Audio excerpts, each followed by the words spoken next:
Tuve un paciente que llegó a terapia a los 32 años. ¿Por qué? Porque no había podido tener relaciones sexuales todavía. Le tenía terror a las mujeres.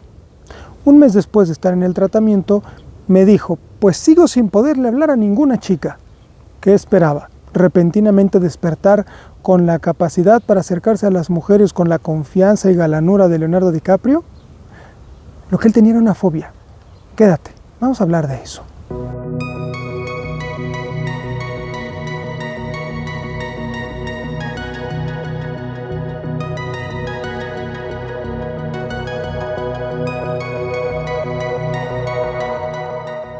Buenos días, soy Enrique Sánchez Lores, psicoterapeuta y psicoanalista. Quisiera empezar diciendo que hay psicoterapias que se basan en el trabajo psicológico para cambiar el comportamiento. Otras se basan en el trabajo externo para cambiar la psique. Pero desde mi punto de vista, la voluntad es algo sin lo cual ningún tipo de terapia funciona. Y podrían decirme, bueno, eso es obvio, pero no crean que es tan sencillo ni tan obvio. Ante la presencia del miedo, los seres humanos nos hacemos pequeños, corremos, palidecemos y sudamos. Claro que hay miedos que lo merecen, como estar pendiendo de una cuerda floja entre dos montañas o tener frente a los ojos la pistola amenazante de un asaltante. Pero ¿qué hay de los miedos ilógicos?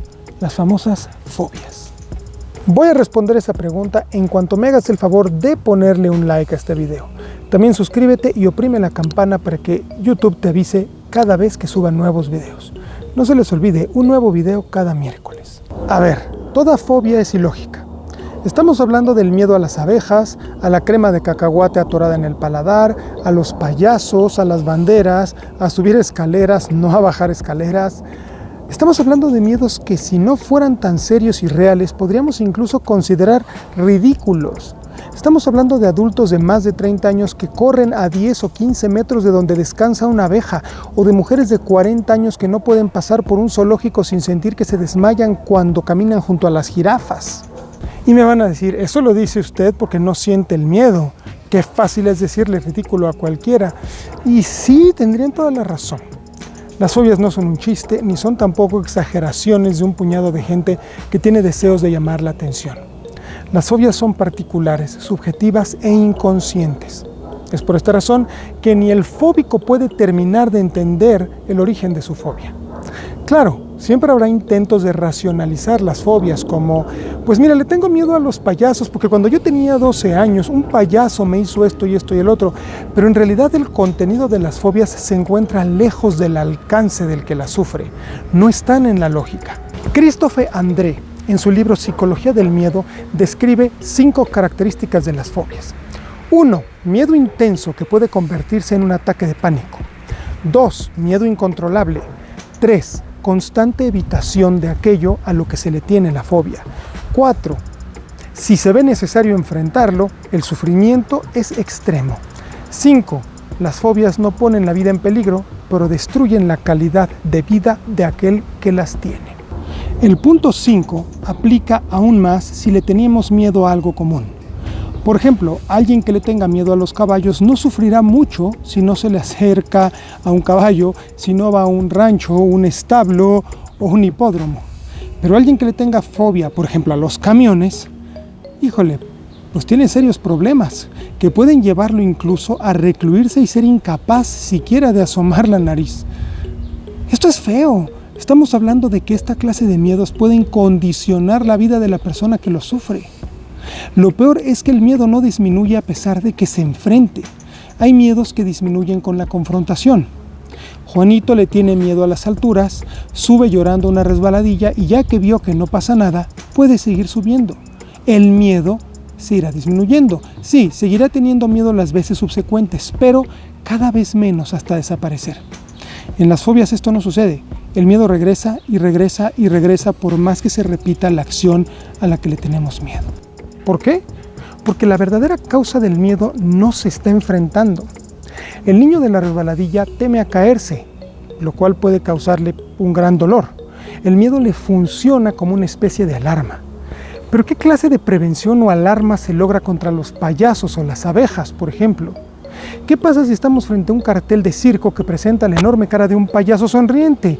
¡Nada! No hay muerte, no hay caída, no te lastimas, no hay ruptura de huesos, no hay dolor, no hay nada. Y sin embargo, las personas que le tienen miedo a los payasos son capaces de llegar 1 hora tarde a su casa por tomar un camino que no pase frente al temido anuncio de circo.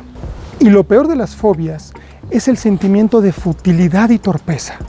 El fóbico no solo sufre el enfrentamiento con el temido elemento que le da miedo, sino que además debe vivir con el peso de la fobia, cómo ésta domina su vida y la depresión que puede causar tal cobardía. Los autorreproches de pacientes fóbicos son algo de todos los días. ¿Qué estúpido soy? ¿Cómo le puedo tener miedo a los payasos? ¿Cómo pude salirme de la fiesta solamente porque había una abeja por ahí? O etcétera, etcétera, etcétera. Hay que ser un total idiota para esa clase de cosas. Pero no. Sí, ya nos dejaste clarísimo que la fobia es una cosa terrible. ¿Pero qué la causa? Bueno, la respuesta no es tan sencilla porque cada escuela de psicología tiene una respuesta diferente y un punto de vista que no necesariamente se ha unificado. Yo como psicoanalista creo que la fobia es una proyección, un desplazamiento, un miedo que se carga dentro de la psique que es tan fuerte, tan conflictivo y tan contradictorio que preferimos enviarlo hacia afuera, como si nada tuviera que ver con nosotros.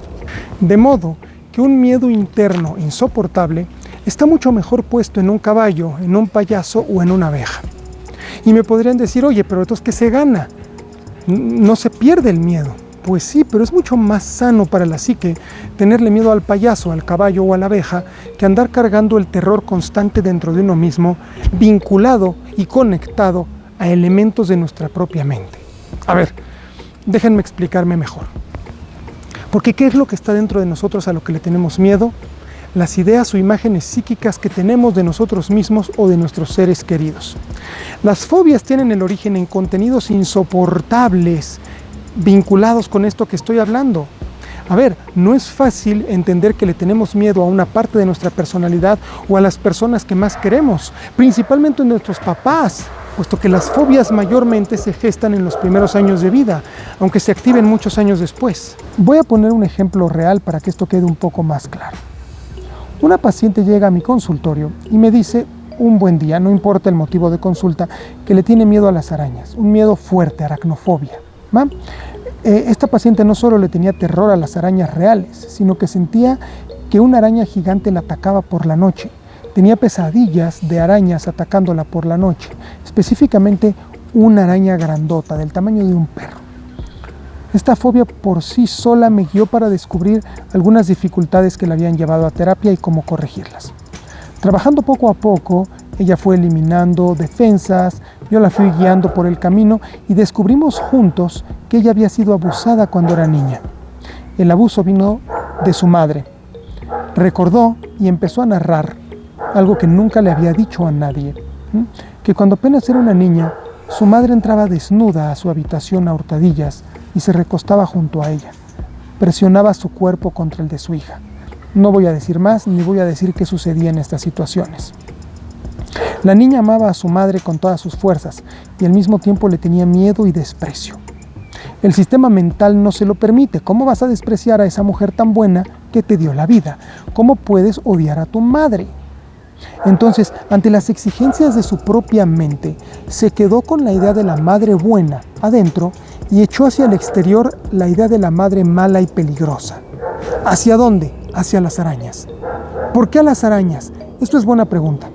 En ocasiones la manera en la que se proyecta el miedo en un objeto externo es muy clara, en otras es tan difusa o compleja que nunca se logra vislumbrar del todo.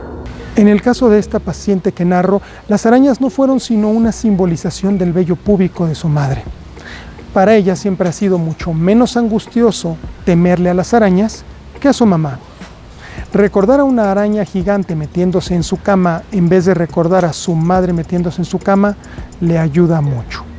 Acuérdense que las fobias son símbolos, son realidades simbólicas, simbolizadas. Esto es solamente un ejemplo.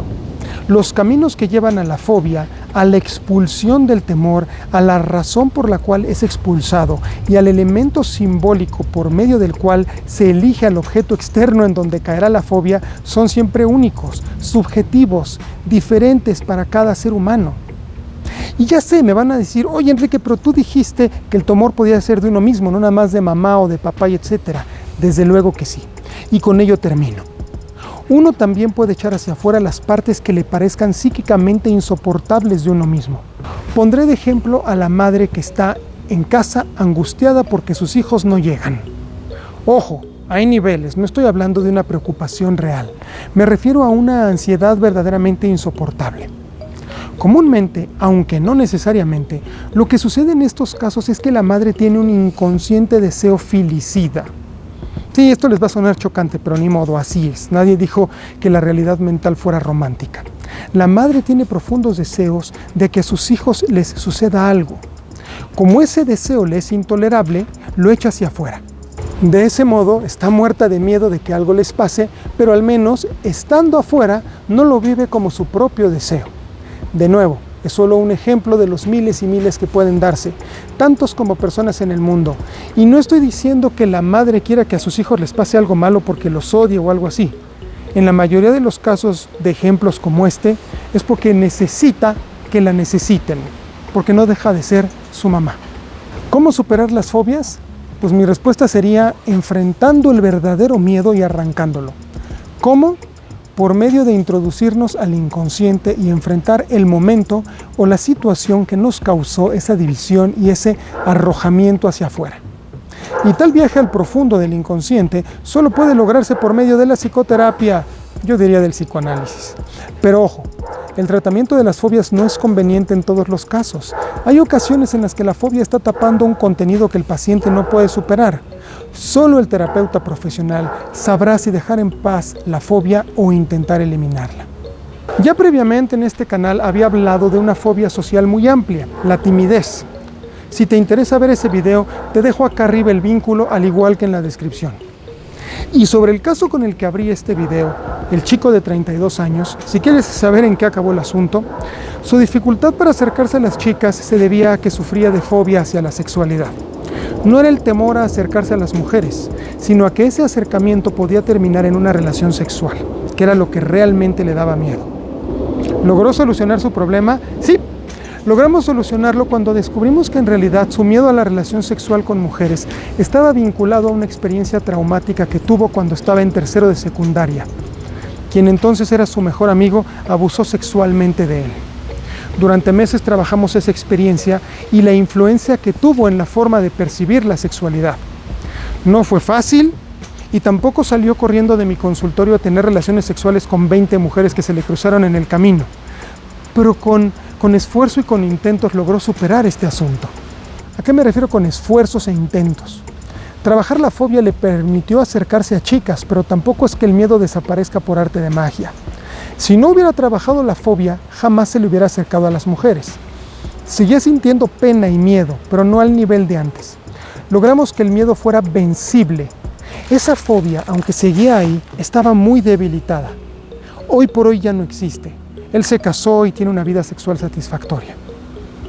Acercarse poco a poco a aquello que nos da miedo, sin haber trabajado la fobia, no sirve, porque no vamos a poder hacer ni el primer acercamiento. Entonces, para acabar, quiero dejar muy claro algo. La fobia se trabaja en 2 pasos. Primero, lo hablamos en el consultorio. Vemos su origen y su desarrollo. Después de eso, ya vamos a tenerla lo suficientemente debilitada para podernos acercar al objeto que nos da la fobia, a la situación, a la persona, al animal, etcétera, etcétera, etcétera.